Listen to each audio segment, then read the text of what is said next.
غالب ہے، اور اللہ سے ڈرتے رہو، بے شک اللہ بخشنے والا ہے، مہربان ہے۔ اے پیغمبر، جو قیدی تمہارے قبضے میں یعنی گرفتار ہیں ان سے کہہ دو کہ اگر اللہ تمہارے دلوں میں نیکی معلوم کرے گا تو جو مال تم سے چھن گیا ہے اس سے بہتر تمہیں عنایت فرمائے گا اور تمہارے گناہ بھی معاف کر دے گا،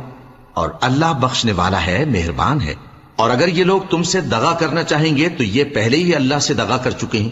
تو اس نے ان کو تمہارے قبضے میں کر دیا، اور اللہ دانا ہے، حکمت والا ہے۔ جو لوگ ایمان لائے اور جنہوں نے ہجرت کی اور اللہ کی راہ میں اپنے مال اور جان سے لڑے، وہ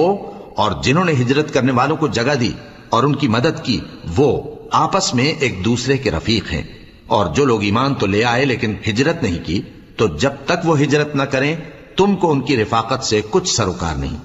اور اگر وہ تم سے دین کے معاملات میں مدد طلب کریں تو تم کو مدد کرنی لازم ہے، مگر ان لوگوں کے مقابلے میں کہ تم میں اور